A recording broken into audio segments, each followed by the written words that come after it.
This is Dolynny TV, ladies and gentlemen. Welcome back to another edition of Edmonton Oilers discussion here on the channel.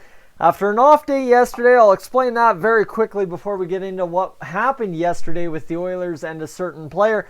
Essentially, I was just a crazy busy day, and then all of a sudden had a low pitch game last night. And of course, you know, I ain't missing a Pirates game for the life of me, especially when we're on the roll we've been on. So guys, the Jesse Puljujärvi news, I don't think it's necessarily the surprise any of us weren't waiting for. I don't know how to phrase it right. I know what I'm trying to say. It's essentially something we knew was coming, but we were just kind of playing it off like, you know what, it's probably not, probably. Rudy, hello, good day. Good day, the dog makes an appearance. All right, get out of here. So that's exactly where you go with it, right? We knew it was more than likely coming. However, you sit here and you think, okay, well, it's coming. Oh man, like, come on, like this is not exactly good for either side. Realistically, this does nothing. However, the one thing I will get to, because it's the fallout that has been the Oilers media since yesterday, and it's absolutely embarrassing, I think, because you have to sit here and realize what's going on. I think on a two-pronged approach, this isn't just Jesse Puljujärvi saying, I don't like it here, I want out. This is not a young kid being a snot-nosed brat saying he doesn't want to play because they didn't treat him the way he wanted to be treated. No, that's not the full story here. And that's what I hate about what I've read from Edmonton Oilers media coverage. Not necessarily from the Oilers. I make that sound like it's coming from the Oilers. No, from the Oilers media coverage from everything in newspapers and stuff in Edmonton. What I'm getting at there is I'm more so blaming this whole mess on an agent who, in very direct relation to this whole matter, has just done nothing but escalate. Nothing but escalate. And we threw it out there that the bolt to the KHL option for Jesse Puljujärvi, I think a week ago or whatever it was. What, how did that happen? Somebody just made up fake news. No, I never for a second believed it was fake news. You can call it fake news. Might have been fake news, sure. But my thing was, as many people thought, was it was his agent fed somebody some news to make the Oilers wake up and realize, hey, we're not happy. That was tactic number one. In my opinion, I'm just floating ideas. I'm not accusing him of this. But in a reality, trying to sit here and make sense of the situation, if you're Jesse Puljujärvi's camp, Jesse Puljujärvi, his agent, whoever else he has in his wings of management for his playing career, it just makes sense, right? You float a fake trade request, we're going back to the KHL, we want out. That's essentially what that whole KHL thing was, we want out. So as the agent, you float that to somebody overseas who says, oh yeah, there's a deal in place. Oh, she's good and cooked. Yes, Puljujärvi's out of Edmonton. Yeah, okay, that's tactic number one. Well, guess what? Everybody saw through that, nothing to it. Darren Dreger did his work and cooked. It was over. Well, then what does that leave? That leaves Ken Holland in a strong positioning in terms of the Jesse Puljujärvi file. Well, okay, guess what? Then he comes out there and says, we want to do it right. We want to get it right. And by all means, Ken Holland should be the guy to want to get it right? Ken Holland's been a guy to develop some very good European talent over the years. So he's a guy who should be able to get it right. Now, necessarily getting back to why he should be the one to get it right is the simple situation, the simple fact that Ken Holland has done absolutely nothing to Jesse Puljujärvi.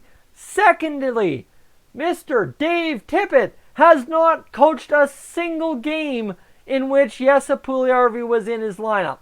So this whole fresh start thing is a total crock of crap.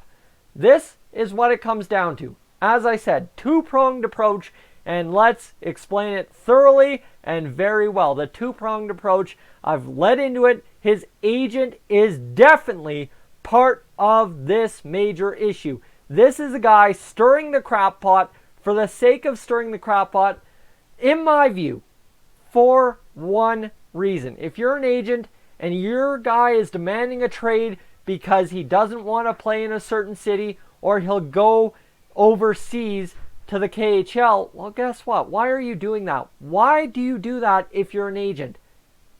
Why do agents do anything? It all comes down to money. Hello. It all comes down to money. So, now back to tactic number 1 that backfired, and then Ken Holland's in the strong positioning that he was to sign Jesse Puljujärvi and do the development right. Guess what that means? This is all theory. Don't get me wrong. Nothing truthful here.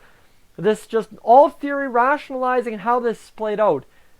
Well, guess what? If Ken Holland's in the positioning that's up top and Jesse Puljujärvi's camp is below, well, guess who's not getting a good deal? Jesse Puljujärvi's camp.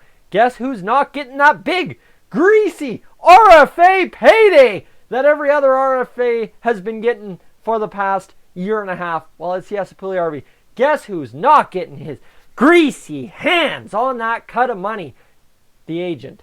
I'm sorry. Hockey agents, sports agents are some of the greasiest people out there. Honestly, it's the agency business. It's the fame and fortune factor. That's just my opinion, but you understand what I'm getting at, right? If Jesse Puljujärvi gets a crap terrible deal, money-wise, from the Oilers, guess who gets an even more miserable crap poor deal and might get ditched by Jesse Puljujärvi? His agent Markus Lehto. So you see how I'm trying to rationalize that this is not just a one-prong approach that Jesse Puljujärvi's a crybaby wants out. There's a little bit, maybe more, possibly more to this whole mess, because there's an agent upset that his client doesn't demand the money and get it just because he asks for it. That's what I'm getting at, is there's a lot more to this Jesse Puljujärvi thing than just Jesse Puljujärvi being unhappy. It's an agent who's looking out for himself, looking for some money, and not getting it. That's my view. Now, I'm not sitting here saying that's exactly fact. That is not fact. That I have tried to rationalize. Maybe the Oilers pissed off one of his older clients and pissed him off back in the day, and somehow between 05 and 06 to 18-19 it's revenge. That's too crockpot theory. This makes the most sense to me. Now, is this true? Is this not? You have to look at it from the other side, right? What have the Oilers done to Jesse Puljujärvi to get themselves into this situation? No, it's not Ken Holland's fault. No, it's not Dave Tippett's fault. It's a mess they got to clean up. That's the problem. Well, it's an Oilers mess. And we all know how Oilers messes go, right? You've got Yakupov, you've got Hall, you've got so many countless messes that have been over the years. And it's very, very unfortunate. But what have they done? Well, they brought a guy over who didn't speak English, forced him into an NHL lineup, and tried to get results based on, he's a top 4 pick, he can do it, and that's the wrong way to develop prospects. We all know the Oilers have failed miserably for years at developing prospects because it's, oh, he's a high draft pick. In the age of high draft picks doing well, he should do well. Well, it doesn't work like that. It doesn't. And the Oilers keep beating their heads against the concrete wall, maybe not this year, but up to this point, thinking it's possible. So, if you're Jesse Puljujärvi, I can understand how you're a little bit ticked off that 3 years into your career, you're seeing your fellow friends out there in the NHL, right? Patrick Laine, Sebastian Aho, there's countless other Finns, due for big pay raises, and you're not set for one. Because is it your fault, your agent's fault, the team's fault? It's all three. 2-pronged on the Jesse side, 1-pronged on the Oilers side, and you ain't getting your payday. I can see it. I can see it.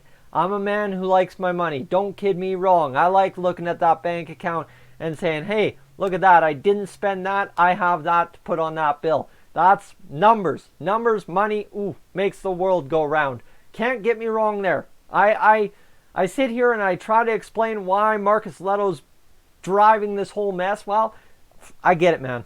I get it. The paycheck is what matters in life to live accordingly. I understand, 100%.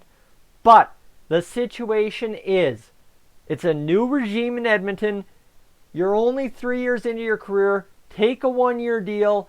Show and prove. That's what we've been saying this whole offseason as fans. We just want this team to show and prove. Now, obviously, you get into the three-pronged approach on how to handle Jesse Puljujärvi. And this is the side of it. Trade for another prospect or establish $2 to $3 million player from the cap challenge teams. Okay? That's Bob Stauffer's recommendations 8 hours ago. He comes back to Edmonton and earns playing time. Yes, I know what agent Markus Lehto said. Well, guys, that's what I'm arguing. Seriously, show and prove. Just, if you want to be a guy who demands things, be a guy who earns the right to demand things. Yes, Puljujärvi, you ask anybody in the NHL, has no right other than selfish greed and anger to request a trade. There's nothing. There's nothing there, realistically. There's a new opportunity, fresh start in Edmonton available. Come on. And then you've got Europe. Bob Stauffer says Europe, the Oilers retain his rights, and he wouldn't count on the 50-man. That's the easy solution. You know what? You threatened it with the fake rumor. Go. We don't care. We'll deal with you when we have something to deal with you. Put up points there. Make yourself look good. We'll get something out of you. Don't you worry. That's the kind of deal. And I can totally see where Bob Stauffer is coming with those ideas. That's the three fairest, most equal, easiest things to do with Jesse Puljujärvi. Guys, I don't know if I got off track with the whole attacking of Markus Lehto, but it's a line of questioning that I think we need to open up, because it's very easy in sports. If you follow the money, you start seeing where the problems are happening. That's just my opinion, right? Every time a problem comes up, it's because a guy's not getting paid enough. That seems to be the way it goes, especially when the agent's involved. If it's just the player that we're hearing about, it might be something else. If it's the agent we're hearing from, there's probably some money issues somewhere along that line. Guys, I'm Tyson, this Dolynny TV. For him and the dog, I am up on out of here.